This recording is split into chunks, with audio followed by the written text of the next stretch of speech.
14th, 2022 regular Wasilla City Council meeting is called to order. The time is 6 p.m.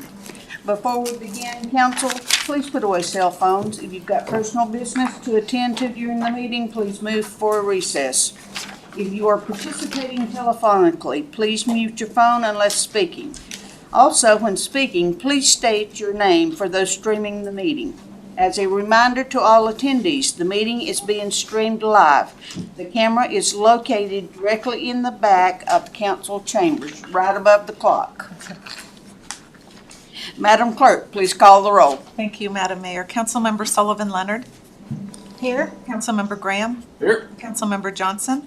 Here. Councilmember Brown. Here. Councilmember Vlock. Here. You do have a quorum, Madam Mayor. Councilmember Sullivan Leonard, Graham, Johnson, Brown, and Vlock are with us. Council seat F is vacant. Okay. Would you please stand for the Pledge of Allegiance? Mr. Graham, would you lead us? I pledge allegiance to the flag of the United States of America and to the republic for which it stands, one nation, under God, indivisible, with liberty and justice for all. Thank you. Thank you for the honor, Madam Mayor. The first item of business is approval of the agenda. Are there changes to the agenda? Hearing none, then the agenda will stand as the agenda is approved as it stood. Okay. The special orders of the day. We are now to special orders. There's one proclamation that I will read. The City of Wasilla proclamation recognizing Education and Sharing Day. Whereas a quality education is one of the significant foundations for the continuing success of our state, our country, and our society at large. And in the great city of Wasilla, we strive for the betterment of all of our citizens through an increased focus on education and sharing. And whereas, through providing the possibility of an excellent education for all, especially children, with which to gain knowledge through rigorous study, we can create hope for a brighter, kinder, and more united and prosperous future in the lives of so many. And whereas the educational system must also focus on building character by emphasizing the cultivation of universal moral and ethical values that have been the bedrock of society from the dawn of civilization, including the values known as the 7 Noahide laws. And whereas one of the leading global advocates for the advancement of education, the Rabbi Mendy stressed the importance of moral and ethical education as the bedrock of humanity and the hallmark of a healthy society, and strongly urged that education be reinforced by the inclination of strong moral values. And whereas, in recognition of Rabbi's outstanding and lasting contribution toward improvements in world education, morality, and acts of charity, he was awarded the Congressional Gold Medal, and the United States Congress has established his birth date as a national day to raise awareness and strengthen the education of our children. And whereas April 12th, 2022 will mark 120 years since the Rebbe's birth, and the day will be celebrated across the United States and around the globe in tribute to the Rebbe's vision, guidance, and leadership. And whereas for more than 40 years, the President of the United States has recognized and honored the Rebbe's vision each year on that day by proclaiming it Education and Sharing Day USA. And whereas we can nurture the unity of diverse peoples through encouraging increased acts of goodness and kindness, imbued with awareness that every single positive act of an individual can make a major impact in this world. And now therefore, I, Glenda D. Ledford, Mayor of the City of Wasilla, do hereby proclaim Tuesday, April 12th, 2022 as Education and Sharing Day in the City of Wasilla, and call upon government officials, educators, volunteers, and citizens to reach out to young people and work to create a better, brighter, and more hopeful future for all.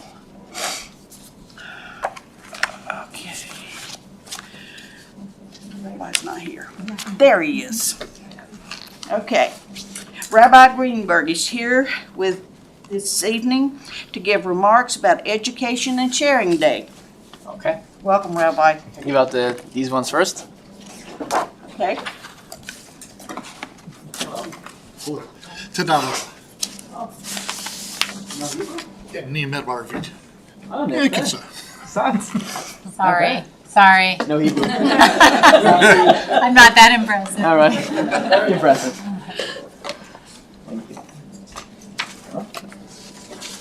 All right. Thank you, Rabbi. Welcome.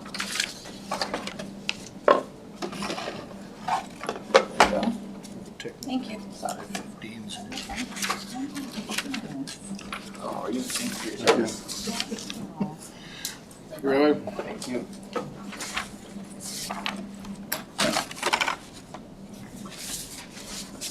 All right. Thank you, Mayor. Thank you, the Assembly. This proclamation is a tribute to a great man with an important message for all of us. Rabbi Menachem M. Schneerson, known as the Rebbe, became the leader of the Chabad Lubavitch movement in 1950. While he concentrated his efforts on rebuilding and organizing the global Jewish community after the devastation of the Holocaust, he paid great attention to the needs of all humanity. When other leaders worked diligently to grow a following around themselves, the Rebbe trained his students to move out to every corner of the globe, to set up outposts of education, light, and love. Today, Chabad Lubavitch has representatives in every continent on the globe, in over 100 countries, and in every state in our union. The first Chabad institution in Alaska was established in 1991, and is now also most importantly in the Valley.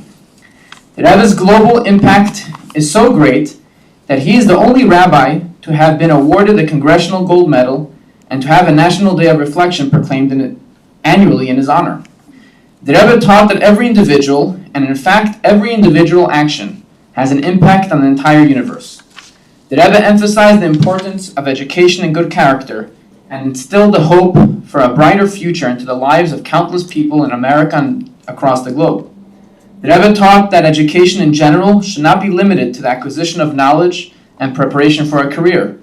Instead, educational system must pay more attention, and indeed the main attention, to the building of character, with emphasis on the moral and ethical values, especially those which have been the bedrock of society from the dawn of civilization, when they were known as the Noahide laws, transmitted through God to Moses at Mount Sinai. Over the last 4 decades, the U.S. Congress has set aside Education and Sharing Day and proclaimed annually by its presiding U.S. presidents from both parties on the Rebbe's birthday, which is 4 days before the Jewish festival of Passover, in tribute to his commitment to teaching the next generation of Americans the values that make our country strong. This year we are celebrating 120 years since the Rebbe's birth, and is observed this year on Tuesday, April 12th. This day provides Americans the opportunity to pause and recognize our responsibility to ensure that our young people have the foundation necessary to lead lives rich in purpose and fulfillment. Education and Sharing Day is about creating conversations. It is about the conversations we have with our children around the dinner table, the conversations we have with our students in classrooms, and the conversations we have day in and day out that can have an impact on the hearts and minds of our young ones. The Rebbe teaches that in truth every person is an educator, and we must be mindful of our ability to impact the lives of others. People are more influenced by the things they do than the knowledge they are taught. Therefore, beyond the conversation, it is important to promote these ideas through action. In 1974, the Rebbe instructed a charity campaign. This was not a fundraiser for a specific cause or a call to philanthropists to write big checks. Instead, it was a grassroots campaign to train us to become givers. The idea is simple. Set aside a box in your home or your office as a charity box and start off the day with giving small amounts of charity. Children should have their own charity boxes and should be encouraged to give charity every day. This will educate them to have empathy and care for others. The catch is to do this on a consistent basis. Beyond the value of accumulated charity money benefiting worthy causes, the hand becomes a giving hand, and one becomes a giver as a result. Education and sharing are synonymous, since Becoming a giver or a sharer demands education, and it is up to us to set a proper example for our children. In about 1 month, on April 12th, will be the Rebbe's birthday, and has been proclaimed now by the Mayor of Wasilla, and likewise will be by many other government bodies here in this state, including the Alaska State Legislature in a little bit, as Education and Sharing Day in Alaska, calling upon all Alaskans to reflect on our collective obligation and opportunity to enhance the true education for our children, to serve as proper role models, and to take concrete action to bring more goodness and kindness into the world. The plastic yellow boxes that you have on your desk is a giving box known as ARC. ARC stands for Acts of Random Kindness. It's part of a global initiative to train people to be givers. The box is yours to keep, to fill, and to share its content with the charity of your choice. There's perhaps no greater way of observing Education and Sharing Day than making giving a habit in our lives, thereby transforming acts of random kindness into acts of routine kindness. Thank you very much. Rabbi, it's my honor to present you with the Wasilla Proclamation recognizing Education and Sharing Day. Thank you.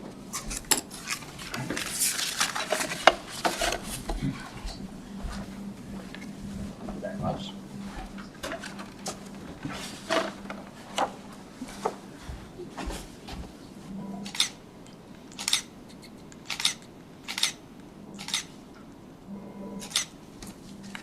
Sorry.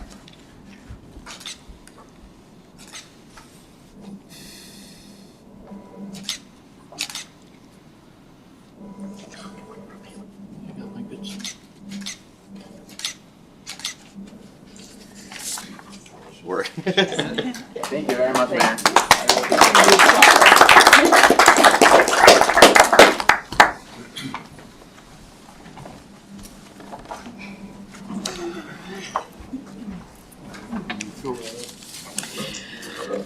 Okay, we are now at Commission and Agency Reports. We'll begin with a report from the Recreational Service Director, Bell, on the recent Parks and Recreation Commission meeting.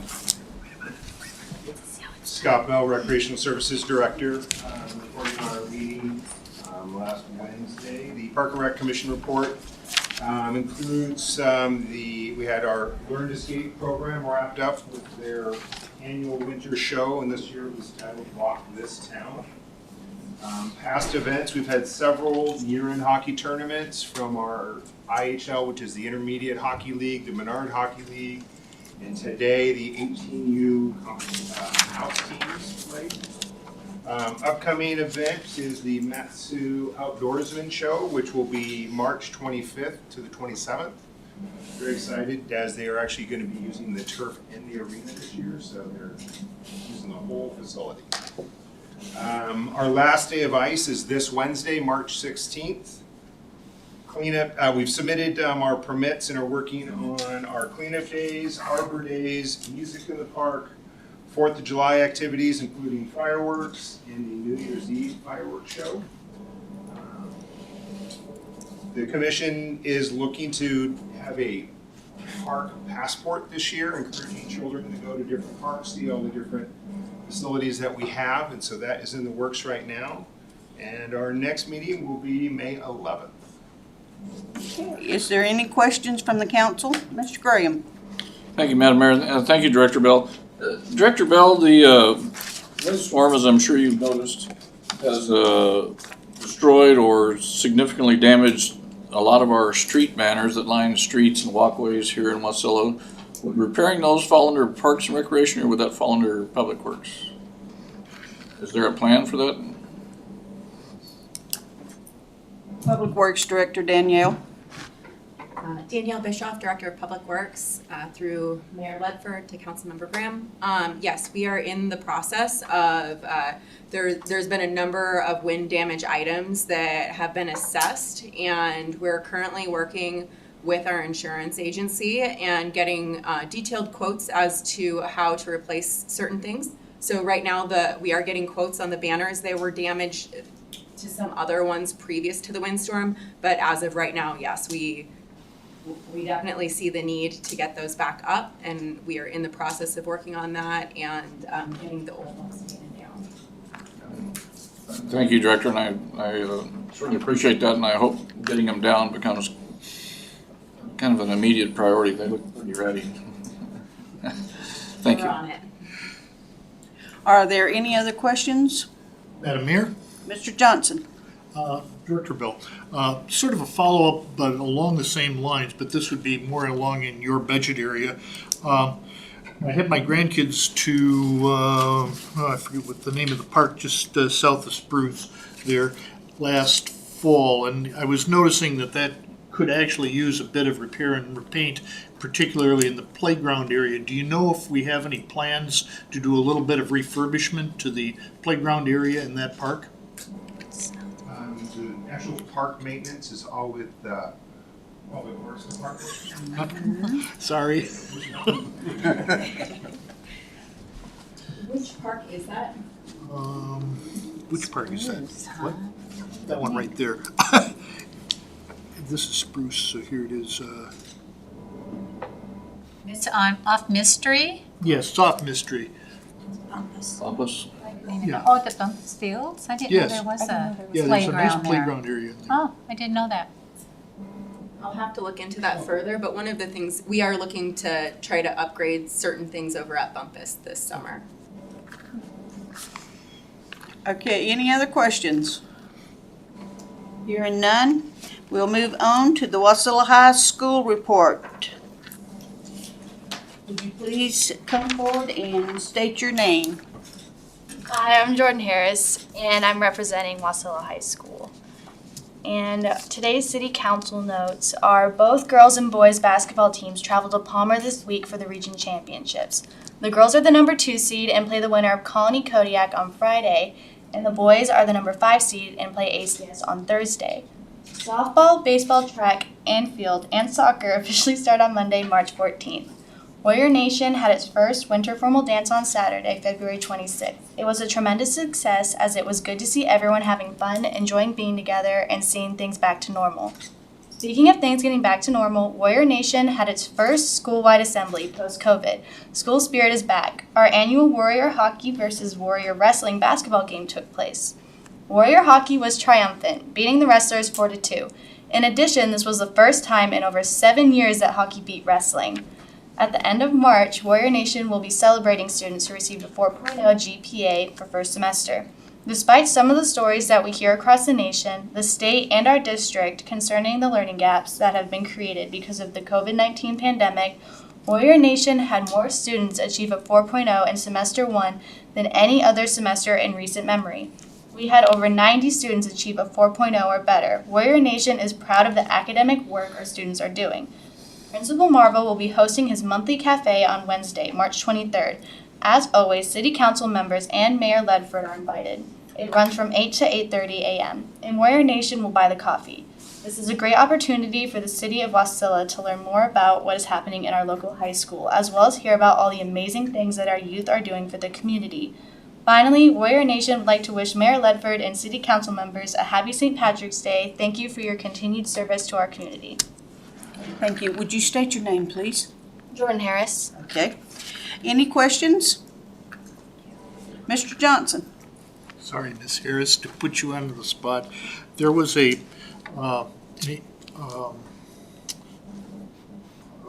effort to rename, which road was that? Cruzy, and I think last time a question was asked by Stu as to whether or not there had been any meetings or follow-up on that initiative. Do you have any information on that? I do not, but Wasilla High School can if you have more questions. Thank you. I do have some information on that, Madam Mayor.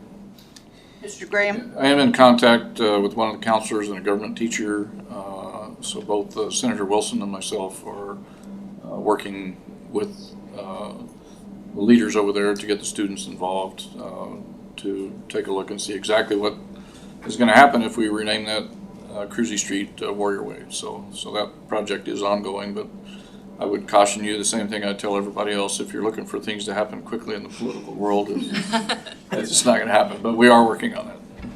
Thank you. Thank you. And congratulations to Wasilla High School on the 4.0. That's great. And good luck on that basketball.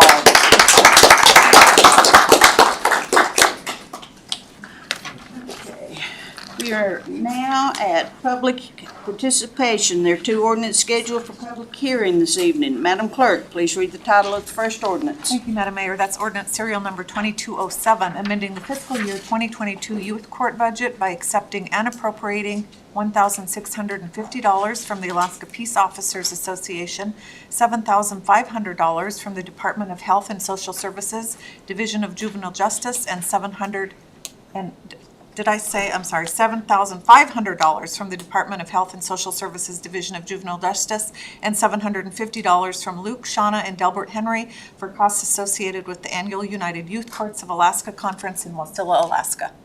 Thank you, ma'am. The public hearing on ordinance serial number 22-07 is open. Anyone who would like to testify, please come forward and begin by stating your first and last name. You've got 3 minutes. Hearing none, is there a motion to adopt ordinance serial number 2207? Madam Mayor, I move ordinance serial number 2207. Is there a second? Councilman Brown, second. It's been moved by Councilmember Sullivan Leonard and seconded by Councilmember Brown to adopt ordinance serial number 2207. Is there discussion? Madam Mayor. Mr. Graham? Thank you, Madam Mayor. I don't know how many of you are familiar with youth court, but youth court is a tremendously important asset that we have here in Wasilla, where students who have, well, not just students, but youth who become criminal offenders have an opportunity to stand before their peers, which are fellow students, and essentially come to grips with the effects of whatever crime it was they committed, and to do public service to relieve themselves of that record, and that way it never ends up on their record and doesn't end up with one strike and you're out policy. So for those of you that aren't aware of this, I suggest that you look into it and definitely support the folks doing this, and I'm definitely very appreciative of folks that are donating to this cause. Thank you. Is there further discussion? Hearing none, Madam Clerk, please take a roll call vote on adoption of ordinance serial number 22-07. Thank you, Madam Mayor. Councilmember Sullivan Leonard. Yes. Councilmember Graham. Yes. Councilmember Johnson. Yes. Councilmember Brown. Yes. Councilmember Vlock. Yes. The motion to adopt ordinance serial number 2207 passes unanimously with Councilmember Sullivan Leonard, Graham, Johnson, Brown, Vlock in support. Council seat F is vacant.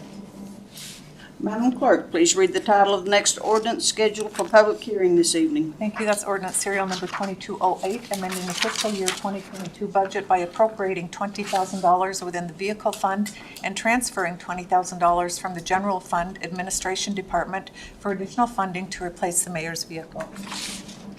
The public hearing on ordinance serial number 22-08 is open. Anyone who'd like to testify, please come forward and begin by stating your first and last name. Seeing none, is there a motion to adopt ordinance serial number 22-08? Madam Mayor? Oh, I'm sorry. Oh, okay, thank you. Thank you. I move ordinance 2208. Is there a second? Councilman Brown, second. Is there discussion? Madam Mayor? Yes, ma'am. At this point in time, could we get a quick summary from finance with regard to what the usual protocol is with regard to the replacement fund, why we have a need for additional $20,000 for this ordinance, and then what the usual makeup is with disbursement of vehicle funds and vehicles. Mayor, Councilman Klingfeld and Leonard. So the vehicle fund, the departments are responsible for maintaining their own fleet. And with that said, it's a little different for each department, but in any case, speaking to this one, it was budgeted in this budget to replace the mayor's vehicle at a $40,000 appropriation. Because of the supply chain issue and because of COVID and whatnot that we're experiencing, and we experienced with recent purchases with the police department, these costs of these vehicles are higher. And the dealers aren't abiding, if you will, because they don't really have to, through the state contracts to get that price down. They can just sell them off the lot and gain that price. So in this particular case, it was budgeted for a new vehicle, for that vehicle then to be transferred to the deputy administrator. Deputy administrator's vehicle is still a viable vehicle. And the museum one was targeted for replacement as it's 2005, I believe. It's an older rig. I know that vehicle came over from, I believe, Mayor Keller days. Finance had it for a while. I know that vehicle's had issues. I know Finance put probably $5,000 into it, trying to keep it going. It's always had a, I don't want to say a starting issue, but it's oftentimes dead when you go to start. I don't know that museums had the same problem after Finance got that repaired and whatnot, but I think that opt on. But in any case, that's the museum vehicle is the one that's being targeted for replacement. Now, any of these vehicles that we replace, if a vehicle is deemed for replacement and that vehicle, say, has some viable life left to it, and there's a need within the city, parks, park service, what have you, we always eliminate those needs first before we actually sell it at auction. Did I answer all your questions, Mayor? Yeah, just one more if I could, Troy. I'm just looking at the financials here, and it looks like total budget for FY21 amended budget, we budgeted about $691,000, and then for the amendment for FY22 adopted budget, we're looking at an addition to the $625,000. So I guess I'm still seeing that if you want to compare last year's budget to this budget, we'd still be paying less than what we normally would for vehicle replacement. Is that correct? If I'm following you, yes. Okay, very good. Great. Thank you, Madam Mayor. Madam Mayor. Thank you, Troy. Councilman Brown. Through the mayor to Troy again. Again, looking at the world situation and supply chain, I'm assuming that we have locked this in at 60,000, or is it possible this could go up? It's always possible, but I would, obviously, the encouragement is we keep the price tag 60,000 or under. You know, I suppose it's possible that if a vehicle's out there that probably worse than the mayor isolate that being that vehicle and it's more than 60,000, we will end up having to go back to council. Thank you. Further discussion? Mr. Graham. Thank you, Madam Mayor, and thank you, Mr. Tankersley, for that discussion there. I am not going to vote in favor of this ordinance. I mean, we're taking the mayor's vehicle, which is 4 years old and has 32,000 miles on it, is in excellent shape, to put it mildly, and we're going to replace that because we're at the 4-year point, and well, we've always replaced it at 4 years, so that's what we need to do. And we have budgeted, $10,000 a year to go into the vehicle replacement fund, so that we could buy a $40,000 vehicle to do that. You know, given, as you talked about, the supply shortages and the shortage of vehicles and so on and so forth, and the need for an extra $20,000, so to increase the budget for this vehicle replacement by 50%, just doesn't make a whole lot of sense to replace a vehicle that's in excellent shape. The deputy administrator's vehicle is also in excellent shape, has low mileage for its age. I believe it's 8 or 9 years old, and has, I believe she told me only has about 50 some odd thousand miles on it. So these are vehicles which get used frequently for short trips, but really don't get any mileage or heavy use on them. So one of the things we can look at in the future is changing that 4-year cycle to extend it out a little bit. And as you said, the deputy mayor's vehicle would then transition to replace the museum's vehicle. The museum didn't used to have a vehicle. We used to just pay the director of the museum mileage to use his or her own vehicle to make things happen. And then we've transferred, former Mayor Keller's vehicle, as you said, as it went through the deputy administrator and then went through finance and then went to the museum. And since they've had that vehicle, they put, I think it was 1,300 miles last year on it, 1,300 miles last year on that vehicle. And it's shared between the museum and IT, I understand, our IT department. So, we're taking and replacing a vehicle that has 62,000 some odd miles on it.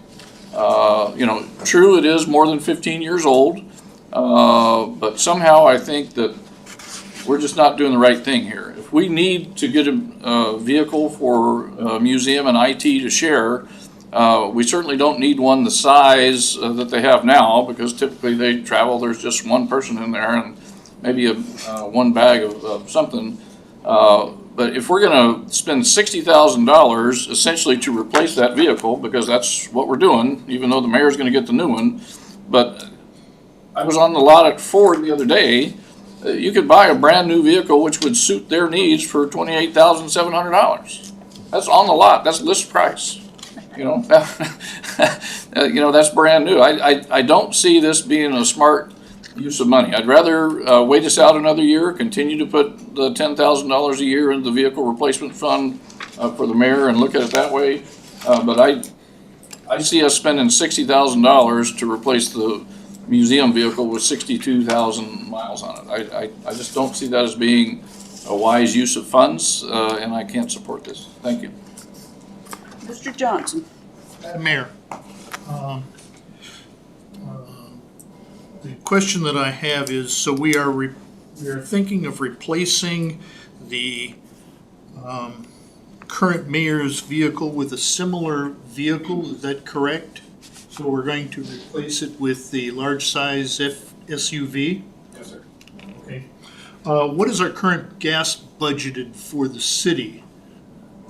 Realizing that last year our gas prices were at $2.50, this year they're at $5 something, and so we're looking at another high mileage or low miles per gallon vehicle that's huge. So I don't have that figure. okay, so my point is that in this current economy, I'm thinking with gas prices skyrocketing, wouldn't we be better off to replace it with a car that gets a lot more gas mileage? And I just can't, I think that myself looking at it, sending the wrong message in this particular economy by buying another huge car that gets low mileage with all of us suffering for high fuel costs. So I guess I may support it if we can come up with maybe an option that would be a whole lot more fuel economy, but at the way that it currently is, I guess I can't support it. Mr. Johnson, I can tell you I fill up once a month. If that means anything.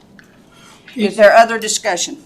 Madam Mayor? Sir. Just want to follow up that it is not so much that, it is the message that we are sending to our constituency in terms of the current situation that we are finding ourselves. Just like with COVID, we went ahead and we did things that we wouldn't normally have done. And in this particular case, we're into a very similar situation, and I think that we need to lead by example. So that is my feeling. And Mayor, have you used, say, the room in that vehicle? I mean, the mayor has that large a vehicle, I'm assuming because they take people places. There's maybe a group needs to go here or go there, that we need the space. When we travel to different conferences and whatever, and okay, us women's got to have at least 2 bags, if not 3, and it fills up the back of that car. And a lot of times I'm running from point A to point B and picking up boxes of stuff and whatever. So, you know, the back of that car is used. And also, and I see Council Member Graham's point and Mr. Johnson's, but also I see that, you know, we're kind of, I would rather see us buy a new, roomy vehicle that is going to be used for many, many, many, many years and be filtered down to places like the museum or whatever, than buy some cheap, no thrills, little compact car off the lot for, say, the museum or something. I personally think this is better use of our dollars. Is there further discussion? Hearing none, Madam Clerk, please take a roll call vote on adoption of ordinance serial number 22-08. Thank you, Madam Mayor. Councilmember Graham. No. Councilmember Johnson. No. Councilmember Brown. Yes. Councilmember Vlock. Yes. Councilmember Sullivan Leonard. Yes. Madam Mayor, that motion fails with Councilmembers Sullivan Leonard, Brown, and Vlock in support. Councilmembers Johnson and Graham opposed. Under our municipal code, you need 4 votes to carry any motion before the council. Thank you, ma'am. We are on to persons to be heard. That's 3 minutes per person. We don't have anybody signed up. Okay. We will go on to the consent agenda. Madam Clerk, please read the title of the items for approval under the consent agenda. Thank you, Madam Mayor. We have 2 sets of meetings, special meeting minutes of February 22nd, 2022, and the regular meeting minutes of February 28th, 2022. We have 1 ordinance with a recommended public hearing date on April 11th, 2022.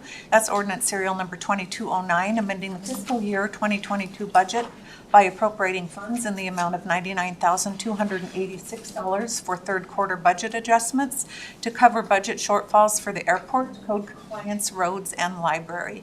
No resolutions and no action memorandums. Thank you, Madam Clerk. Is there a motion to approve the consent agenda as read? So moved by Councilman Johnson. Is there a second? Second? Okay. It's been moved by Councilmember Johnson and seconded by Councilmember Sullivan Leonard to approve the consent agenda as read. Is there objection to the motion? Hearing none, the motion is approved. There are no items scheduled in unfinished business, so we move on to new business. Madam Clerk, please read the title of the first item. It's an update from administration on emergency response efforts related to COVID-19. I have not taken any new measures in response to COVID-19. Madam Mayor, may I ask a question? Sure. So, I think we've all seen the news that there may be a new COVID strain originating from China. Are we prepared, as the city, prepared with continued PPE to be able to weather any future storm that may happen due to COVID? Finance Director Tankersley.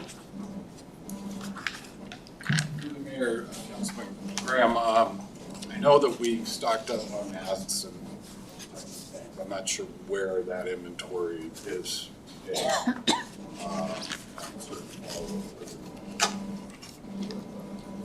Tomorrow.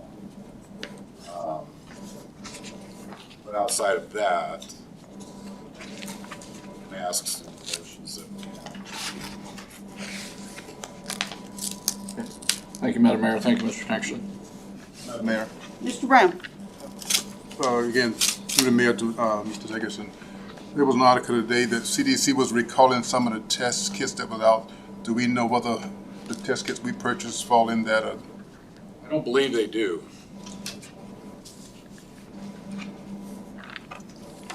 Is there further questions?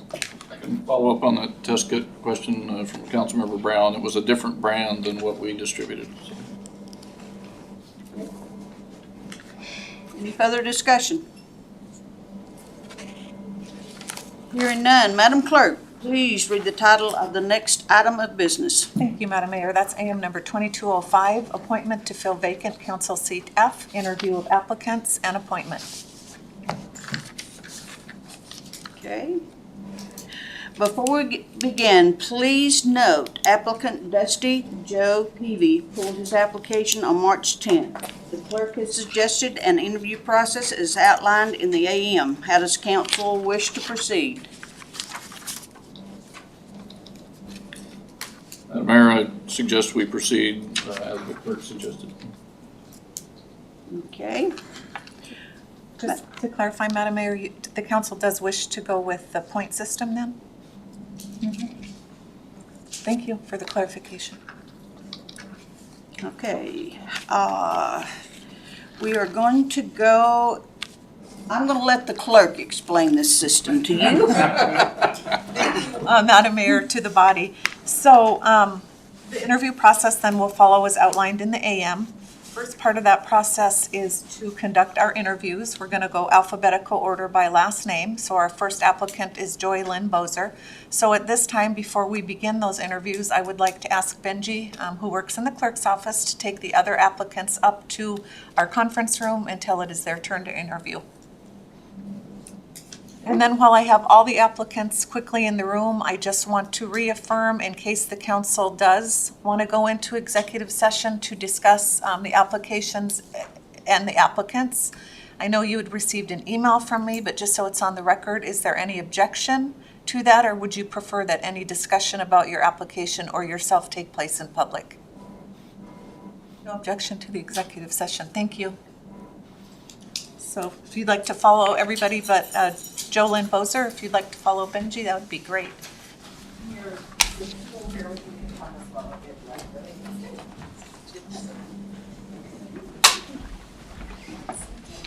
She's coming. Okay.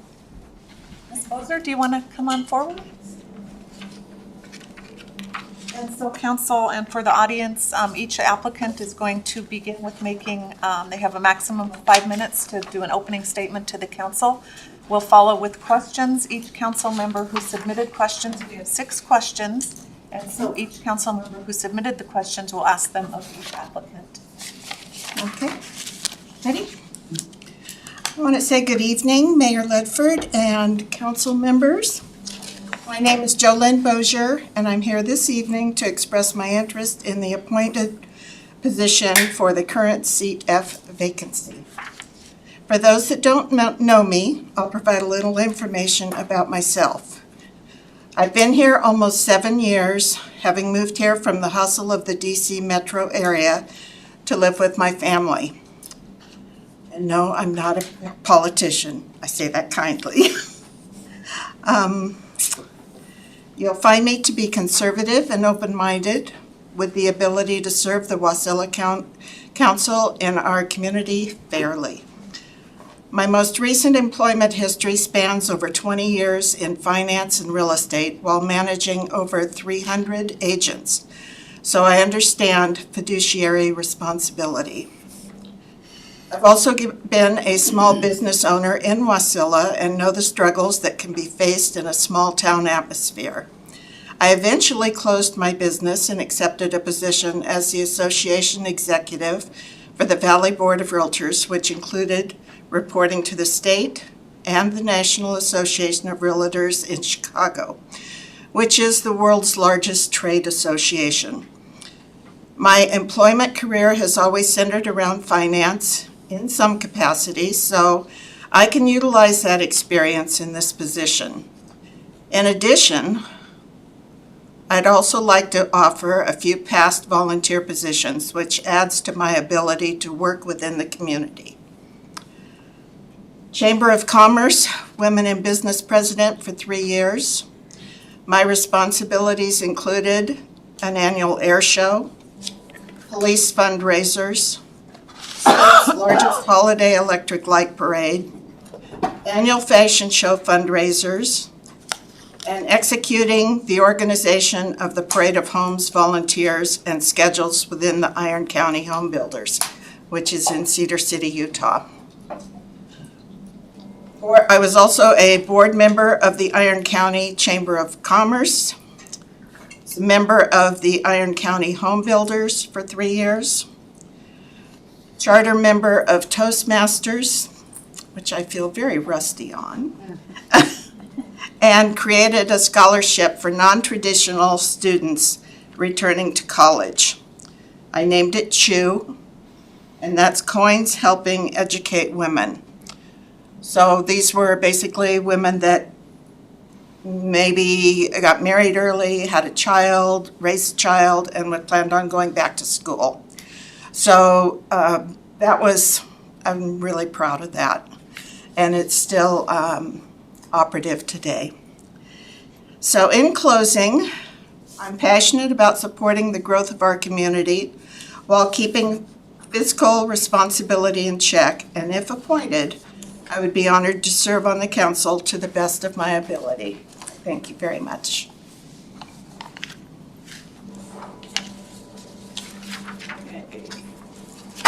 Mr. Brown. Good afternoon. Start. I'll ask you your first question. If you could address one issue to change or improve services to Wasilla residents, what would it be, and what recommendations would you present for discussion to the City Council, and why?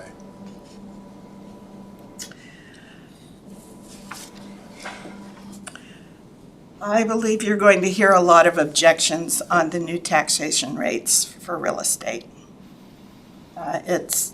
Unfortunately, timing is tough. This is tough times, and people aren't ready to see that. While appreciative of their increased value, this may be something that's brought up. How to address it, I haven't looked and read enough to give a proper answer on that. Thank you. Question number 2, Mr. Brown. Do you feel Wasilla city officials are using appropriate media sources to keep residents informed of current issues and policies? If not, do you have any recommendations on how we could improve how we inform our citizens on public information, events, and other issues that impact the city? I read a lot, and I try to keep up on what's going on in the city. I'm very pleased. I think Mayor Ledford has done a remarkable job. I listened to your little radio quips, and just yesterday I saw where one of our residents has taken the initiative, and he will be traveling to Poland to help in the registration of the people and helping get them dispersed. If I hadn't read that in the newsprint, I would never have known. So I think our papers are doing a fine job. Maybe misunderstood the question. Do you think we are doing enough, the city, keeping our citizens informed? Only if they attend the meetings. Okay. That could be a goal. Feed them and they will come. Thank you. Number 3, Colleen Sullivan Leonard. Thank you, Madam Mayor. Thank you, Ms. Moser, for being here today. I appreciate you stepping up and wanting to serve Wasilla. As a small business owner in the city of Wasilla, my question might be something that you know a little bit about. My question is, the council is the legislative branch of the city government. Our council sets policy and we set the budget. The city generates around 76% of its revenue from the 2.5% sales tax that we collect, and that's equal to about $18 million annually. Do you think the city revenue is being used efficiently and effectively to meet the needs of the Wasilla residents? I believe if you ask the Wasilla residents, they would probably come up with 1 million more issues to be taken care of.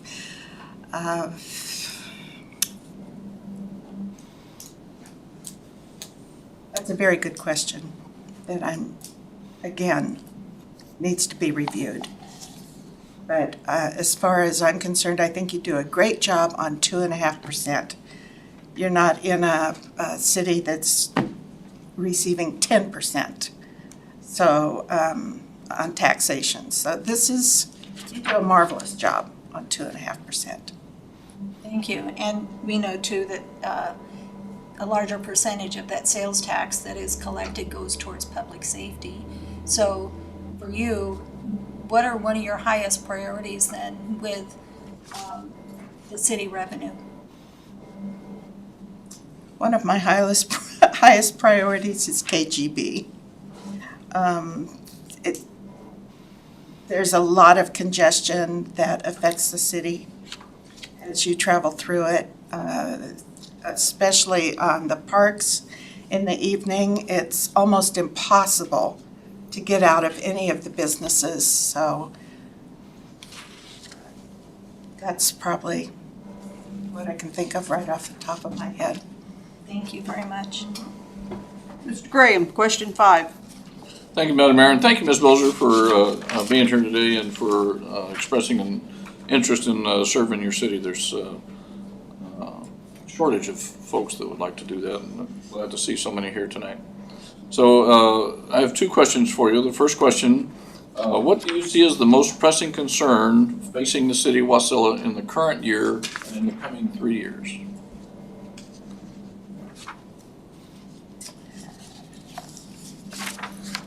Well, senior citizens and the medical field. I see an awful lot of the new medical buildings going up. It's like Pill Hill over there. And the seniors are in need of more transportation, fewer are driving around. And I don't know that it's easy for them to get to their destinations. If we had some sort of public transportation that would take them where they need to go, I think that would be very helpful, whether it be a little golden bus or whatever. And the other thing that might be pursued at some point is residential living on top of small business. So it's a walking community. Thank you, Ms. Bozer. The 6th and last question, which I'm sure you'd be glad to get to. But I only have 4. The city currently has no bonded indebtedness. For what projects, and examples of project would be a city hall rebuild, airport expansion, road construction. So for what projects would you consider using bond money as a financing source? That's a tough one. That's not an easy chair to sit in. No, no.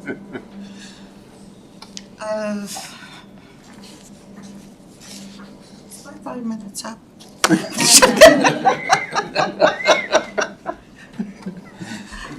Bond issues, let's see. I really don't have an answer for that right off the top. Thank you for considering it. I will think about it. Thank you, ma'am. You're welcome. Thank you. I get to go. You get to go. You're free. Thanks. Thank you. Thank you. You're welcome. Finally time to meet the man that says the little white car that never goes home. next applicant, Mr. Ian Crafton, will be here.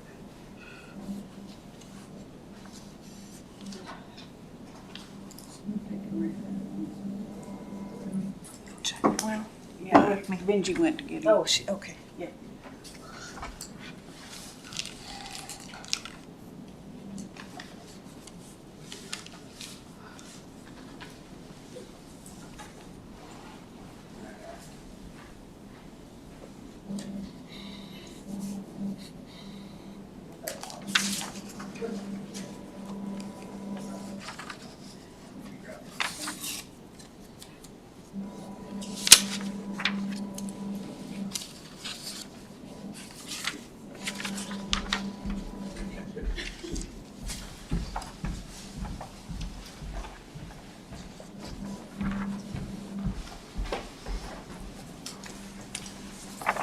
Okay. Ian Crafton? Yes. Okay.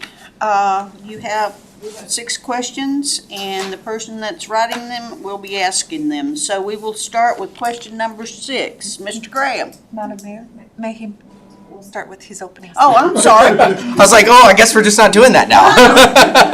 Got ahead of myself. It's probably going to be a little bit longer of an evening. Good evening, Madam Mayor and City Council. Thank you again for this opportunity to consider me for the seat that is currently vacant. Currently, I have been a resident for about 15 years in Wasilla. I've spent 20 years here in Alaska as a whole, so some time out of Wasilla. I grew up out here, going to Wasilla and Wasilla High School and Wasilla Middle School. Spent a lot of time at church volunteering. I went to Good Shepherd Lutheran, actually spent a lot of time at the food bank as well. I remember a very cold day shucking corn back on the back porch there one time. I'm pretty sure the corn was frozen. So if I wasn't spending my time volunteering, I spent a lot of time playing baseball or riding my bike down here downtown to go ride around in the park or just play in the park. But one of the biggest things that I actually found that kind of lacked here was our winter activities. And one of the big things that I am very, very curious in getting involved into is actually helping expand some of our winter activities here in the city. Something that I oddly thought up of last night was something like an indoor park, kind of like we have Wonderland, but indoors. Anchorage has actually built one now. And so I think it'd be a really great idea if that's something that we started considering. As I mentioned in my letter of interest as well, I'm currently a realtor. I work with Keller Williams Realty. And one of my biggest obstacles, because I drive everywhere all over this valley, is our roadway systems. We were actually just discussing upstairs some of our roads right now and how, well, potholes have started coming about here. So one of the big things I'd love to look at is expanding our roadways to help with traffic flow as well as the safety of our roadways through more roundabouts, or I actually am a big fan of the suicide lanes. It helps keep traffic flowing and allow people to turn in and out without having to cross 2 lanes of traffic at one time. My third major goal, if I were to be appointed here, is our business development. Being a realtor as well, I talk to a lot of people that want to come to the valley here, and one of their biggest concerns is not only the traffic and the roadways, but actually job opportunity, because when they come out here, they still have to commute into Anchorage. And so I've been wanting to look into ways that we can help make small businesses easier for people to develop out here so we can further develop the city of Wasilla. And I was actually very excited when this seat came vacant, not just because somebody left it, because I was actually already planning on running for Councilman Harvey's seat this fall. So whenever I found out that this seat got vacated early, to me it just felt like an opportunity that we could start working together and achieve some of these goals that I was looking into. So, thank you. Okay, as I said, there is 6 questions, and the maker of the questions will be asking them. So we'll start with question number 6. Mr. Graham. Thank you, Madam Mayor. Thank you, Ian, for your interest in being here. It's great to see somebody that grew up here, wants to continue to serve. So my question starts with a statement. The city currently has no bonded indebtedness. For what projects, as an example, City Hall rebuild, airport expansion, road construction, but not limited to those, for what projects would you consider using bond money as the financing source? Great question. Thank you. I guess it just varies on the benefits to our constituents. Is there a weighted benefit to them that it would be worth using that money at that time? Because again, I love the idea that the city is without debt, and so if we don't have to spend the money, then there should be no reason to spend the money unless there is a big enough benefit to our clients, to our constituents. I remember actually the building of the Menard Center, for instance, we raised a 0.5% of sales tax, and to me, I was still young at the time. I'm obviously still young now, but I remember it was actually very interesting because I worked at McDonald's at the time and going, oh, because I worked there, I memorized the amounts of how much stuff was, so whenever it changed, we actually removed the tax, was actually a very big surprise. So that would be something I would almost want to consider again. Again, nobody likes taxes, but if we could raise the money to fund a project, that's what I would prefer to look at. Thanks, sir. Thank you, Madam Mayor. Mr. Graham, question number 5. Mr. Crafton, what do you see as the most pressing concern facing the city in the current year and in the next 3 years?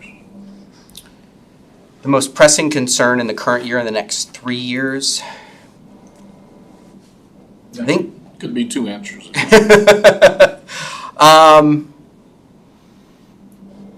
Pressing concern right now, as you mentioned, is another strain of COVID. I think that is a big concern that we look at because we do have a lot of fear around what people think. There is this very big divide where you have some people that feel we need to be wearing masks and we probably need to put our little dividers back up, and then you have other people that don't, and so you tend to sometimes shun one side of the party or one group of people if that's a concern. Over the next few years, I could still see that being a concern. Gosh, that's a hard question. I think our other big concern is development, furthering the development of the people wanting to move and continue the use of Wasilla. One thing, Wasilla is, the city itself is a very small area, but we are extremely influential because the greater Wasilla area is very vast. And so I think continuing to satisfy everybody in this greater Wasilla area is a big concern. That's something, again, what I've been interested in is continuing to offer more activities and opportunities for our people here. Thank you, Mr. Crafton. Thank you, Madam Mayor. Question number 4, Sullivan Leonard. Thank you, Madam Mayor. I'm taking notes as we're talking here. My question number 4 is, what are your priorities or your philosophy in how the city revenue should be spent? One more time, what was the question again? Could you repeat it? What are your priorities, or I guess what your philosophy is in how the city spends their revenue? Spends the revenue, I think it should all go back to the constituents in some fashion of either offering opportunity for them or creating a happier place to live, a place that they enjoy. All right, and then question number 3, Madam Mayor. Yes. So the city generates, about 76% of its revenue from the 2.5 sales tax, and annually that's about $18 million. Do you think the city revenue is being used efficiently and effectively to meet the needs of the Wasilla residents? Yes, I do believe it is.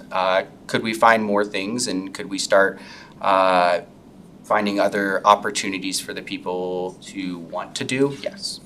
I think we could always, there is always more that can be done. Very good, thank you. Okay, Mr. Brown. Thank you for coming. Do you feel Wasilla city officials are using appropriate media resources to keep residents informed of current events and policies? And if not, do you have any recommendations on how we could improve how we inform citizens on public information, events, and other issues that impact the city of Wasilla? I'm really actually glad you asked that question. Something I've been thinking about as well, as something that was, okay, what can we do about this? From the younger generation, technology is something that comes a little bit easier. Actually, last night our pastor mentioned it at church, and it's something you have to keep up with, and even I'm already realizing I'm falling behind on it. I think we're doing well. Of course, again, we can always do better. There's always an opportunity to do better. And I think the biggest thing is just finding the avenues that people will see it and utilize it the most. I think one of the big ones could, as we all know, would be Facebook, is pushing it out more in front of people in Facebook. I would say for somebody that has lived here for a very long time, sometimes it's actually hard to find a lot of the public events that are happening here. If you're not in the know, you don't know a lot of times. And so what avenues we could do, I'd definitely be something I'd be interested in looking into and discovering. Thank you. If you could address one issue to change or improve services to the Wasilla residents, what would it be? What recommendations would you present for discussions to the council, and why? One more time, what was If you have one issue that you could present to us that could improve services or improve things in the city or change things in the city, what would that be? I think it goes back to being a realtor in our road systems here. The biggest difficulty we have here is that we live in this odd-shaped valley. There's no direct access to anything. You kind of have to go around everything to get where you want to go. But even then, that still proves difficulty if you hit the peak times. We're in a really unique situation where we have heavy traffic flow at certain times and near no traffic flow at other times. And if you hit it at the wrong time, it can be prove difficult. I was at the meeting the last regular session when we talked about, for instance, the connection from Higher Road to West Hawk Lane. And Councilman Graham, you had mentioned that the south quarter didn't seem like the best option. That was something I was actually very interested in, as well as devising other options. The roadway improvement, not only through adding more roundabouts, is something we do benefit from, and also more suicide lanes to make it easier to get in and out of areas, would not only just improve quality of life, but also it improves our emergency services being able to respond to where they need to go. I think was it last night? Here recently, I was going somewhere and I was crossing through Palmer Wasilla and Parks Highway, and there was an ambulance stopped in traffic behind a block of cars because they were sitting at the stoplight and they had nowhere they could go. There was no way around. And so, again, there's always opportunity to try and help our emergency services travel. Thank you very much. Okay, that is the last of the questions. Okay. Thank you very much. Thank you. And the next one will be Elena Rubio.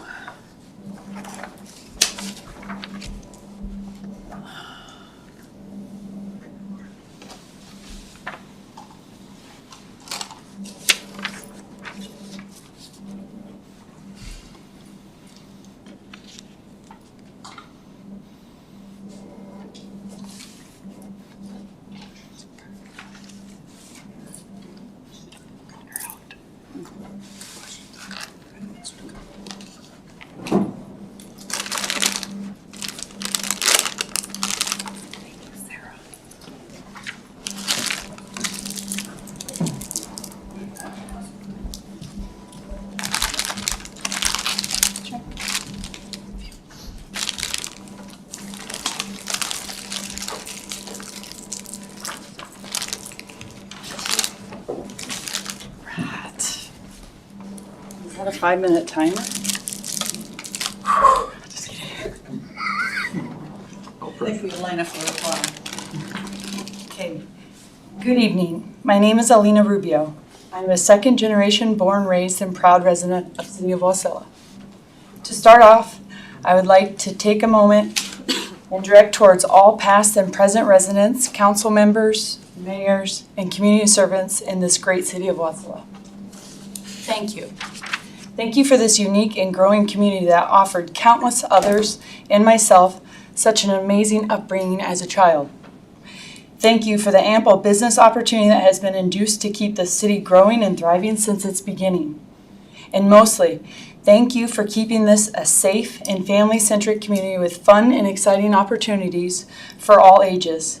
Simply put, I cannot imagine raising my own family, 4 kids by the way, anywhere else. Ladies and gentlemen of the council, I am here tonight to further my purpose, responsibility, and ultimately my service to continue the encouragement of the city to be a bountiful community for all of its residents and visitors.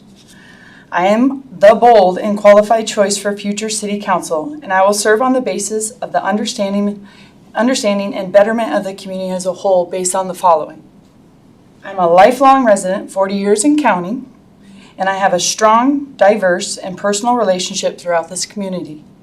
I'm a Wasilla High graduate, Warriors, holding a Bachelor's of Science degree at Oregon State, go Beavs, and dedicated to serving my city through continued education and devoted community involvement. I have and continue to coach, educate our youth through pre-education, athletics, and sports since 2012. I have graciously served on the Wasilla Planning Commission for the past 3 years and have been honest with my choice, even when not popular. I am an extremely successful entrepreneur that supports increased opportunities for small businesses and shopping local. I love humanity and I respect all walks of life to the highest degree. I am a communicator who eagerly listens to understand rather than to reply. I am a wife and a mother that practices and appreciates strong Christian family values, and raising children should be kind, thoughtful, responsible, and beneficial members of society. I am also, as witnessed tonight, a terrible public speaker with plenty enough humility to attest to it. In closing, I am inspired by all of you currently serving as council and would be honored to work with you in the years to come. Please choose Alina Rubio for City Council. Okay, we have 6 questions. 6? 6. Ooh. Okay, let's do it. Okay, we will start with Councilman Brown. Nice seeing you again. I know, right? We'll follow right over here with the other commissioners. I would like that, definitely. Okay, thank you. If you could address one issue that could be used to change or improve services to Wasilla residents, what would it be? What recommendations would you present to the council and why?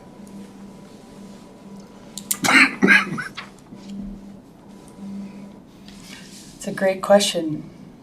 Can only choose one.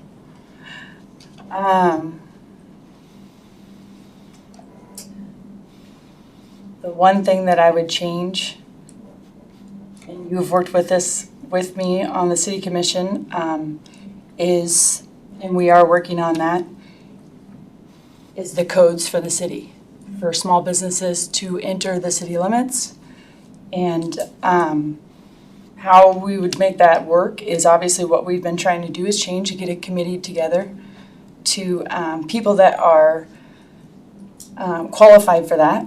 Not saying that any of our commissioners or councilors are not, but we need a committee. The Matsu Borough did use a committee. It did take 3 years to come up with those codes. But I would like to see our community bring small businesses into the city. And right now, how it stands, it's really an extra cost. Even myself, owning businesses in the city, is the landscaping, and that's detouring people out of our city. Thank you. Thank you. Next question. Do you feel Wasilla City officials are using appropriate media sources to keep residents informed of current issues and policies? And if not, do you have any recommendations on how we can improve how we inform the public on public information, events, and other issues that impact the city of Wasilla? Great question. I love it. So I hate social media, but I have to play the game, right? This is our new billboards. This is, they're not watching commercials anymore. They're scrolling through Facebook, Instagram, all the different things that you can do socially. So I think City of Wasilla is doing great with what they're doing. I would say that you would have to push even harder on that elm because that is where it's at. And we have to kind of go with the times And then, of course, I think opening it and making people aware of what's going on, you know, fireworks at the city for the New Year's, for ice skating. I had no clue, actually, living in the city and being part of the city, that we had hockey tournaments over the weekend. And so I feel like sometimes there's lack of that. I do know a lot about Wasilla High and sports around. I do train hockey teams, but I did not even know that was going on, and I didn't know this new one's coming up. But I feel like it is definitely where younger groups of kids 30 and under are looking and using that, and that is who we're trying to get into our city for future. Thank you very much. Thank you.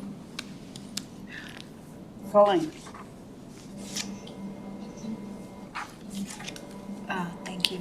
Thank you for coming forward to put your name in to be considered for city council. I've been in your seat before and it's not easy, so Thank you. Make it easy then, just a little. Darn. Right? All right, let me start. I like to look at finance and budgets, and so that's kind of where I'm tailored. The city generates about 76% of its revenue through our 2.5 sales tax, and that equals about $18 million annually. Do you think the city revenue is being used efficiently and effectively to meet the needs of the Wasilla residents? That's a great question. I'm going to be honest with you. My husband does all the financial statements and everything else. That's why we're always late. I can pull a pung in the room for this, but I do not know enough about the revenue of what the city tax has spent on. I know what we have done with it, with the Menard Center. I know what we've done with the library. I know the moves that we have made, but I am not educated enough to go on record with a detailed answer for you. Can I follow up with that, Madam Mayor? Yes, ma'am. You're a small business owner here in Wasilla. I guess, can you say how the sales tax has affected you then as a small business owner? I incorporate it in my pricing. You're asking, does it affect my clientele with the 2.5%? No. I'm just saying, you see the effects of sales tax, and so are you seeing that around your business in the sense of, you know, road access or sidewalks or any of those kind of things? I think ideally, I mean, there's a lot of work for the city to get everybody on the same page. Obviously, it was not built as a cobblestone, you know, and we're trying with the new overlay, but that will take years. My business is surrounded by, I would tell you, you know, it's right across the street from, it's on Enterprise from one of the city pump houses. But I would definitely tell you, if you looked around our community, and this is something I even brought to Tina Crawford when we were trying to do the landscaping. My place was up to code, but nothing around there is. And so I think that's the struggle with sometimes when you think, here we are, what are we spending city tax on? And I know as a whole everyone's working on that, but I'm not sure where it's being spent. Okay, very good. I don't have the answer for that. All right, I'm kind of following that same vein. So what is your priority or your philosophy in how the city revenue should be spent in Wasilla? It's a great question. I feel like that we should be looking to bring in young families, making it very family orientated, and business thriving for small businesses to shop local, to bring that in. Very good, thank you. Okay, Mr. Graham? Thank you, Madam Mayor. Give me just a minute. I'm finish up my notes here.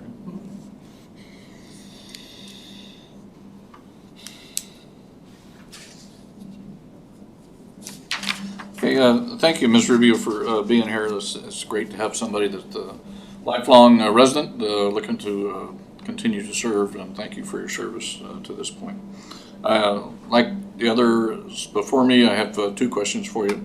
The first question is it's actually kind of 2 parts. What do you see as the most pressing concern facing the city in the current year and in the next 3 years?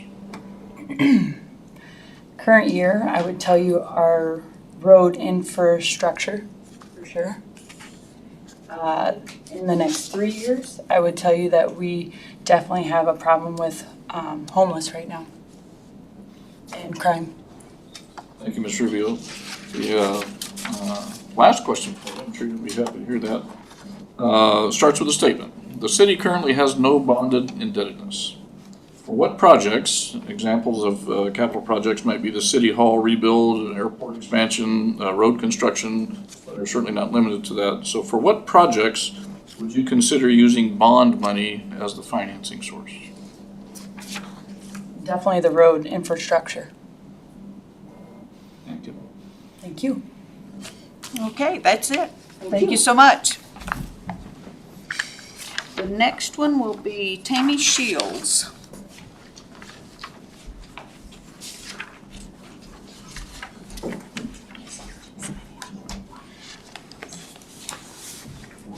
And there for our applicants, there's water in the back of the room if anybody wants a bottle of water. The city council, whomever.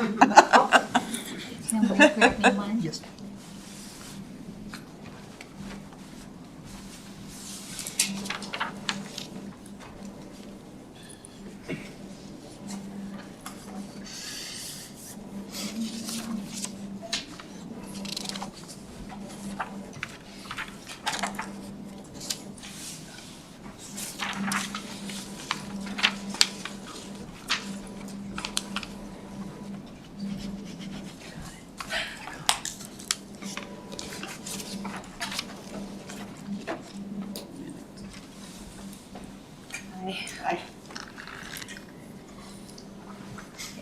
You have got 5 minutes for your opening statement. All right, thank you, Mayor.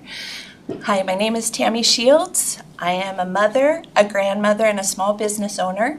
I have lived in Alaska since 1999 and in Wasilla since 2014.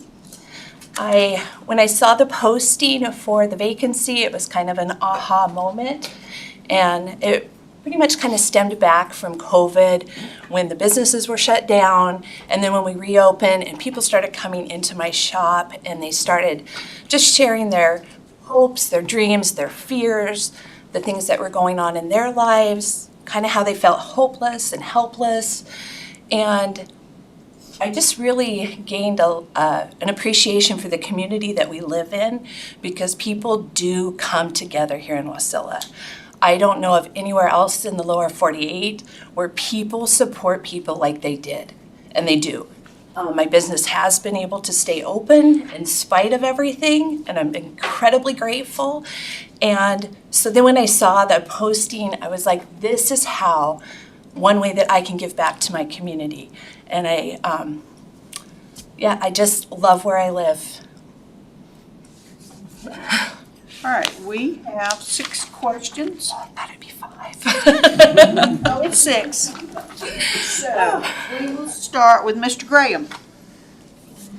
Thank you, Madam Mayor, and thank you, Ms. Shields. It's great to have you here and to have another small business person, telling stories of success here in our great city.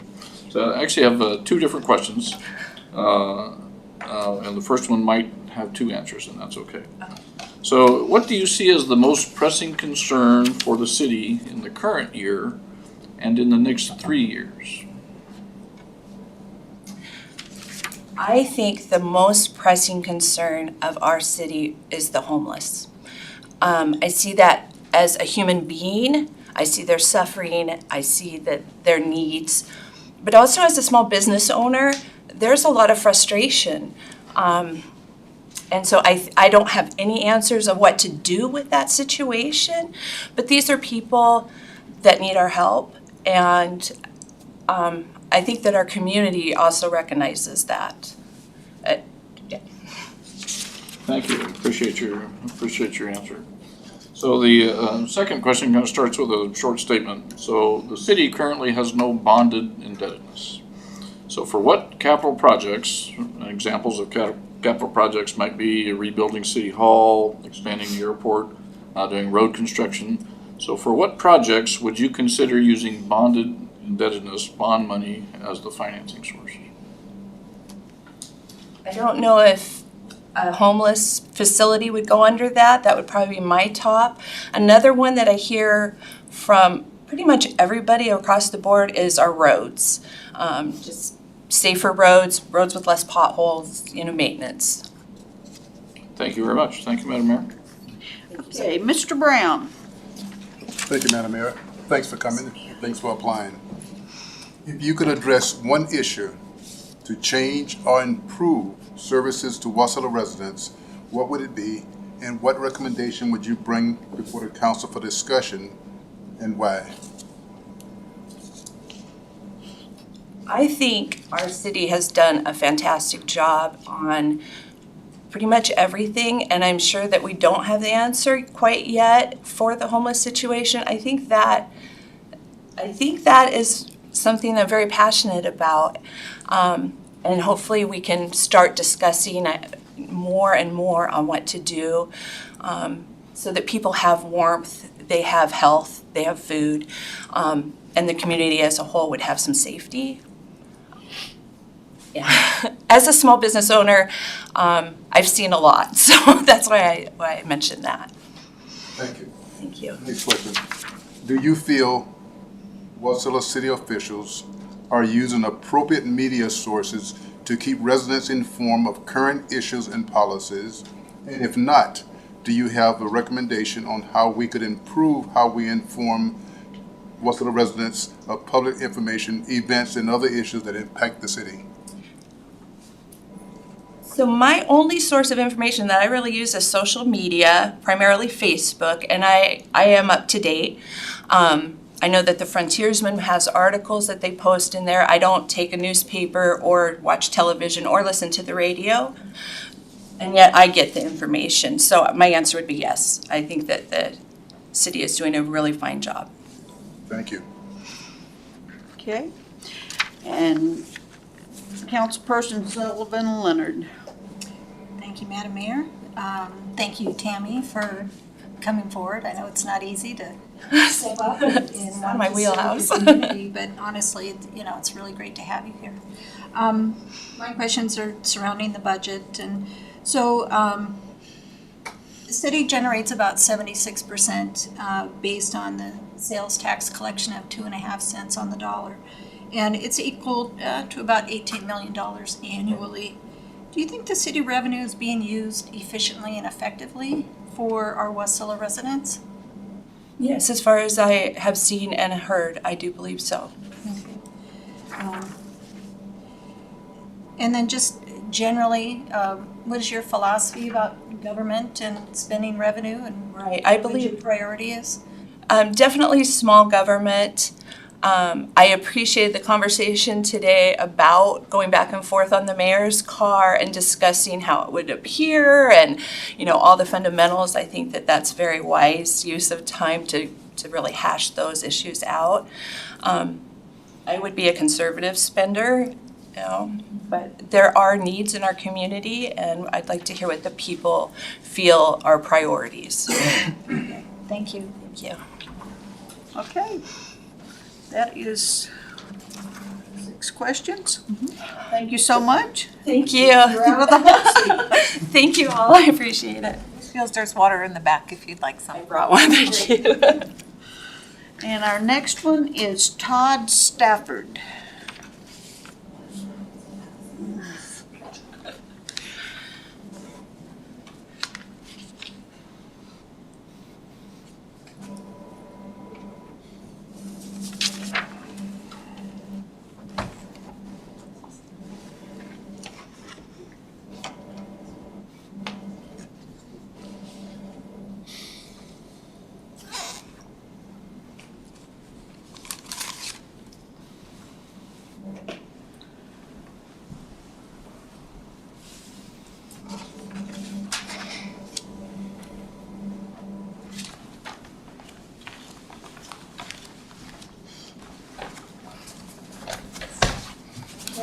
Mr. Stafford, you have 5 minutes to talk about yourself.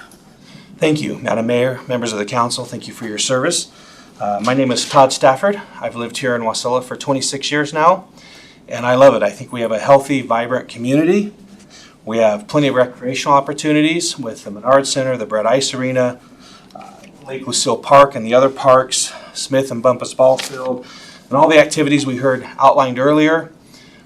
It's just a great place to live. We're the retail hub of the valley. People come here to shop. We have a great library and museum. We have an airport with a ton of potential.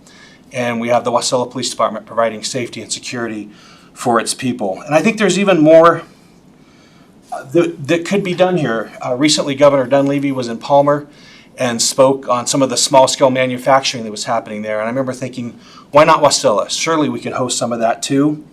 A lot of the bigger companies have their headquarters in Anchorage, and I think that we could provide a better spot with a better place to live. We have a lot of tourists that transition through Wasilla going somewhere else, and I think that we could encourage them to stop and stay and enjoy some of what we have here to offer. We have opportunities outside of our city limits that I think could bring benefit to our town, things like the West Susitna Access Road, oil and gas development on the North Slope, the Alaska Railroad extending to Port McKenzie, or even more recreational opportunities in Hatcher's Pass. I think we're positioned uniquely to benefit from that and to economically benefit from that. We have our challenges, infrastructure, homelessness, food insecurity, drugs and alcohol, like any small town. But I think we're well suited to meet those challenges and to continue to become an even better place to live. Wasilla was born in 1917 when the Alaska Railroad crossed the Carl Wagon Trail to the Willow Creek Mining District, and people moved here for opportunities. And I think all these years later, it's still a place where there's opportunities for people to come and live. So I think it would be great to be able to serve in the town that has given me so much. Thank you. Okay, we have 6 questions. Yes, ma'am. And the maker of the questions, we'll ask them. We'll start with Councilperson Brown. Thank you for coming and thank you for applying. First question, do you feel the Wasilla City officials are using appropriate media sources to keep residents informed of current issues and policies? And if not, do you have any recommendations on how we can improve how we inform the public on public information, events, and other issues that impact the city? It's a good question. And I want to say thank you for your service to the Alaska Territorial Guard. So I heard about this position because of a Facebook post. And so, 20 years ago, it was a newspaper is how we got out to the community. Today, it's social media. And I think a good job is done of making the public aware. I know your website is always up to date with upcoming events, and the Facebook page is always up to date. And I feel like those are the mediums of today where we would get that information out. And I feel that those that are doing that are doing a good job. Thank you. Thank you very much. Thank you. Next question. If you could address one issue to change or improve services to the Wasilla residents, what would it be? And what recommendations would you present to the council for discussion and why? We have many challenges, but I think continue to improve and increase the infrastructure, roads primarily. I know there's talk of the one-way couplet in and out of downtown Wasilla. Things like that I think are going to be of a great benefit. And just continue to build routes to help move traffic around. Thank you. Okay, Councilperson Sullivan Leonard. Thank you, Madam Mayor. Thank you, Todd. I appreciate you being here today. We don't usually have maybe 1 or 2 people applying. To have 5 or 6 people step up is pretty exceptional. So anyway, my question is surrounding the sales tax collection and kind of the budget. So city generates about 76% of the revenue from our 2.5 sales tax, and with that collection, we bring in probably about $18 million annually. Do you think the city revenue is being used efficiently and effectively for our Wasilla residents? I believe so. I appreciate the fact that the city shows restraint in collecting more taxes. I know as a resident of the city, I don't have any additional on my property tax, and we generate a lot of revenue through the sales tax. It seems like that they're efficient with it. I don't see a lot of projects being done that aren't necessary or extra. And I think it's done. I think the city's done very well. I know there's times we've raised that sales tax to 3% to pay for the library, and I think the Menard Center was done that way too. And then they took it right back to 2.5. So I appreciate that I live in a town where it's not how much can we get out of the taxpayer, but how effectively can we use it, and then let the people keep their money. Great answer. Thank you so much. My next question is, what is your philosophy with regard to our city revenue and how it's spent, or kind of your priorities? Priorities is, for me, would be public safety and infrastructure. If you want to attract new residents, new businesses, but they can't get around, or it's not safe to get around, I think that will hinder everything. So infrastructure and public safety, I think, for me, would be the two things I would most want to see done well. Very good. Okay, thank you. Mr. Green. Thank you, Madam Mayor. Thank you, Mr. Stafford. It's always great to see folks that want to serve the city, and certainly looks like you've done some homework to work on that. So I have two questions for you, and actually the first question may have two answers, and that's okay. So what do you see as the most pressing concern facing the city in the current year, and what would be the most pressing concern in the next 3 years? I think the most pressing concern in the next year is to continue to recover from COVID, to see our businesses spring back and get back to full force. I know for a lot of them, they're struggling to find employees, and that limits their ability to be open. So I think in the next year, continuing to grow out of that, assuming no new variants or bad news that comes with that. Over the next 3 years,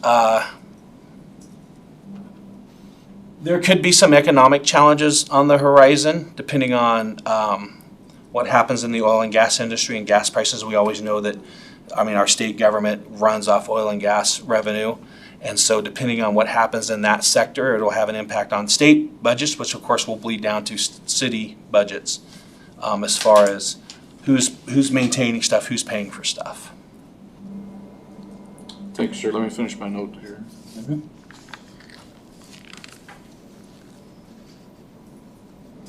And the last question, which I'm sure you'll be glad to get through, starts with a short statement.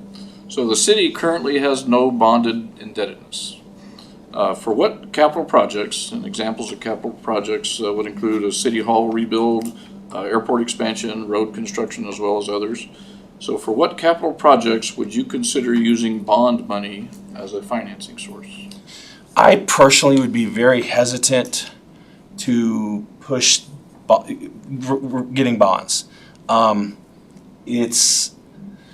Debt can become an easy thing because it feels like free money, and then you pay for it and your children pay for it for years to come. And so I would prefer the funding method like they did for the library, where they bumped up the sales tax until the necessary revenue was raised, and then they brought it back down. For me, bonded indebtedness would be like the last resort. I would rather see the funds raised and then the building built, or the project done, if at all possible. Thanks, sir. Thank you, Madam Mayor. Thank you, sir. Thank you. You're free from the hot seat. Thank you, ma'am. Okay. They have to vote.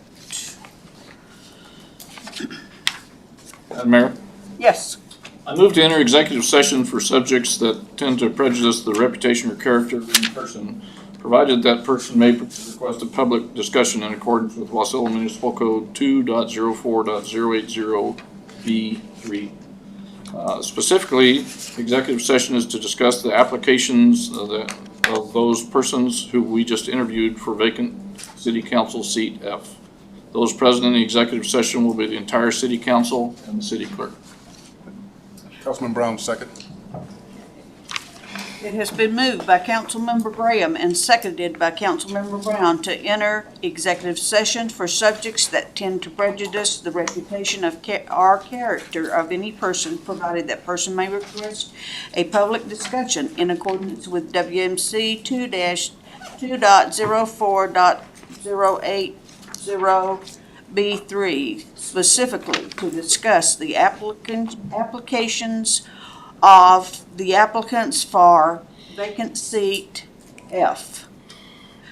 Those present in the executive session will be the entire city council and the city clerk. Is there any objection to the motion? No objection. The council will move to executive session in the council city conference room. The time is 7:40. Is there any objection to the motion? Council, how do you wish to proceed with the appointment to vacant council seat F? Madam Mayor. Mr. Graham. Thank you, Madam Mayor.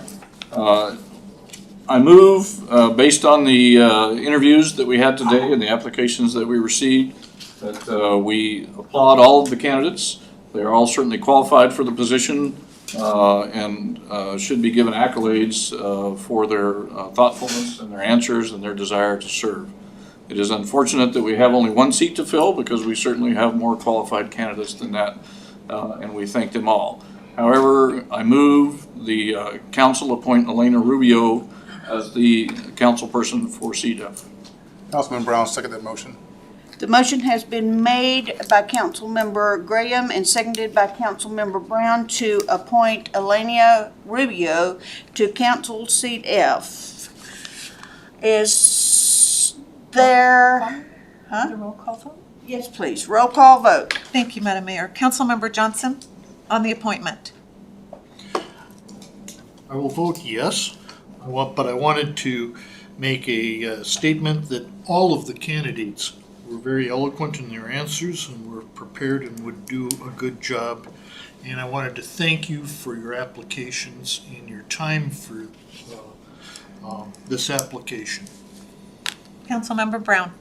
I vote yes, and again, I applaud all the candidates and encourage you to either run or to apply for one of the commissioner positions, outstanding candidates. Councilmember Vlock. Yes. Councilmember Sullivan Leonard. Yes. Councilmember Graham. Shortest answer ever, yes. It's got to be a record. It is a record. The motion to approve Elena Rubio to council seat F passes unanimously. Councilmembers Sullivan, Leonard, Graham, Johnson, Brown, and Vlock in support. Okay, Madam Clerk, please administer the oath of office to Elena Rubio. Thank you, Madam Mayor. Would you like to come forward? And after the oath, newly appointed Councilmember Rubio will join us at the dais. So would you like to stand with me? And come around to there. Look at her. Work for me, maybe usually, how about we face each other?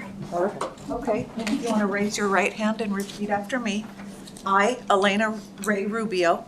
I, Elena Ray Rubio, Having been duly appointed as an official of the city of Wasilla, having been duly appointed as an official of the City of Wasilla, do solemnly swear that I will support and defend the Constitution of the United States, do solemnly swear that I will support and defend the Constitution of the United and the States, Constitution of the State of Alaska, the Constitution of the State of Alaska, and the Wasilla Municipal Code, and the City of Wasilla Municipal Code, and that I will honestly, faithfully, and impartially discharge my duties as a council member and that I will honestly, faithfully, and impartially discharge my duties as council member for the city of Wasilla to the best of my ability, so help me God. for the City of Wasilla to the best of my ability, so help me God. Congratulations.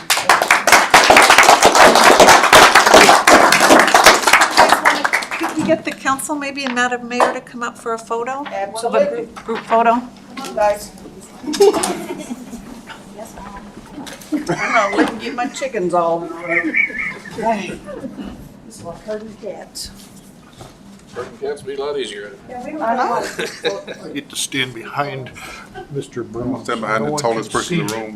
Yeah, sure. Who is that? That ain't me. Let me tell you.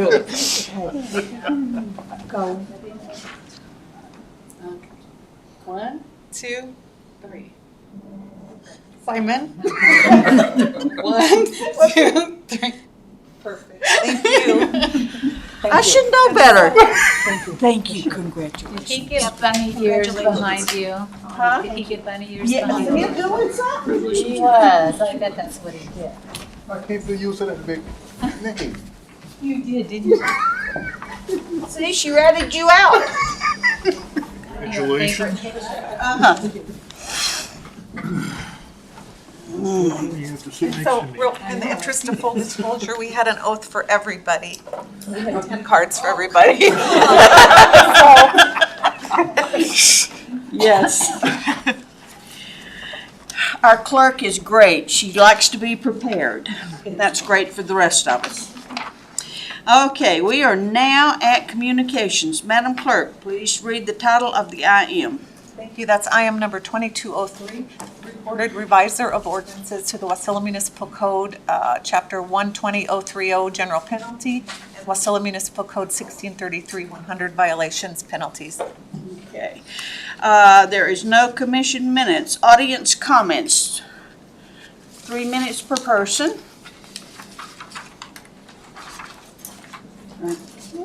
And seeing no one, we are now at the mayor, clerk, attorney, and council comments.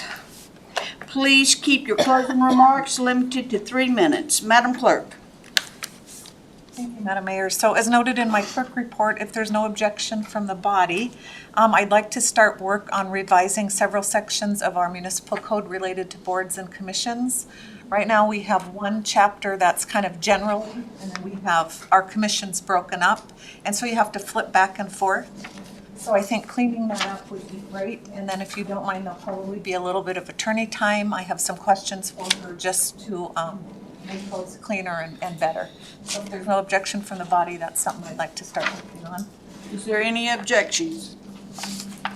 Spring lobbying trip, council members Velock and Brown. I know we have we tentatively had a schedule for the end of March. I believe that is going to be pushed into April. More information will be coming.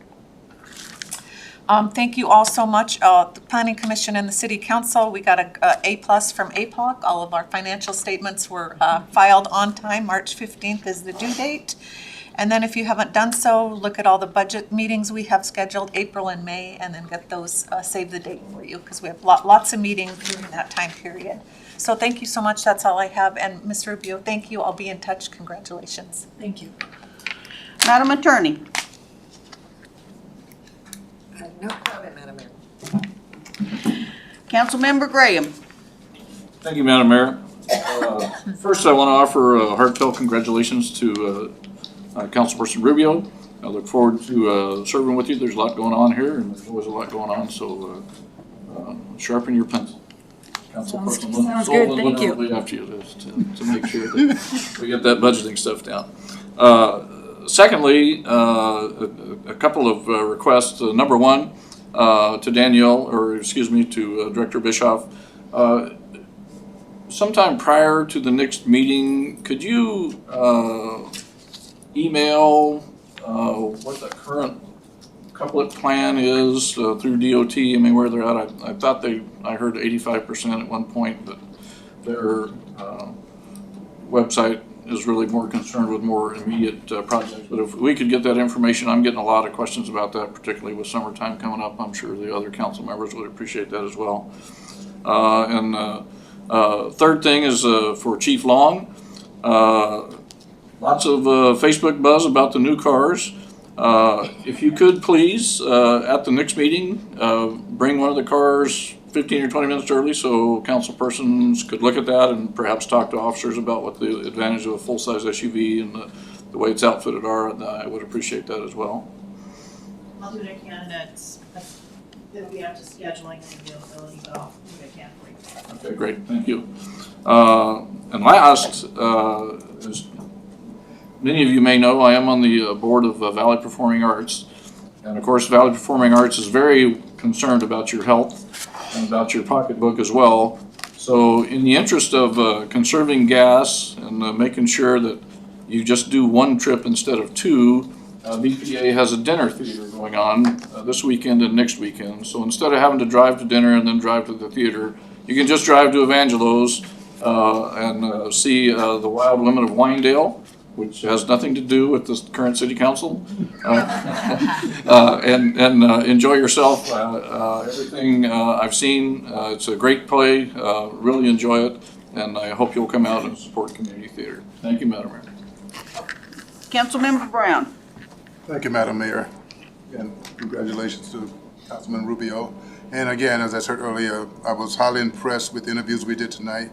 And there's several open positions on boards, and the election is coming up real soon here, so I hope you will consider pursuing this still. We need that kind of talent. And that's all I have, Madam Mayor. Councilmember Sullivan Leonard. Thank you, Madam Mayor. I'm going to echo Councilmember Brown a little bit, but anyway, thank you so much for stepping up to serve on City Council. Elena, we welcome you wholeheartedly. I just want to say I too have been an audience member wanting to be on the City Council and was not chosen out of 4 different candidates. And I was a previous planning commissioner and council member, and I still wasn't chosen. Keep trying. And, again, as was stated, we have positions open, whether it's Parks and Recreation or Planning Commission or any of the other boards or commissions. Please consider that, because what I saw tonight was, oh my gosh, a group of people that want to be engaged in the city. I have to tell you, there are many times that we're here and there's no one in the audience, and it feels like no one wants to be engaged in the process. You all want to, and please know how much I appreciate that and appreciate your time to come forward and face the scrutiny of council with 6 questions. And thank you so much. Okay. Mayor. Councilmember Velock. And I too want to congratulate Alina. Welcome. It'll be great. I look forward to working with you. And also, you other applicants, you did do great, and that was discussed. So please, as Colleen was saying, put in for those other positions, and one of these days you'll probably be sitting right up here. So, thank you. Councilmember Johnson. Thank you again for your interest in our city. Thank you for applying. Chief Long, I do have a request, and in the past, I think 3 or 4 city council meetings, we've had citizens that have complained about speeding. Could you give us a report as to how many speeding tickets we have issued within the city, and whether we've seen an uptick in speeding tickets or enforcement thereof? I know you don't have that information right now, so I'm not going to ask. Thank you. Okay, Councilmember Rubio. I don't think I've ever used one of those in the commission office, but I got to figure it out. I just want to thank council. I'm honored to serve, and like we talked about in the room, you guys, I would tell you yes, just like everybody else. I'm going to echo, keep trying. I think that any one of us would have been a great candidate, or for the city for sure. Thank you. Okay, I will echo what all of the council has said. Thank you so much for applying. We definitely have openings on commissions, and we can use you. So, because every commission, it helps to move the city in the direction that we need it to go. It's not just people here at the dais, it's the commissions that are in the city. I served on Planning Commission, I served on City Council, and now I'm sitting in this seat. So we all start down at the bottom of the ladder, but you keep being involved.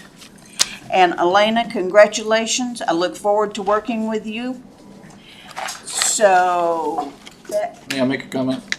yes, sir. I know during the interviews and during the executive session, many of the council members made notes which are personal and confidential. If they'd like to leave those with the clerk, I'm sure she'll destroy those. Thank you. Okay.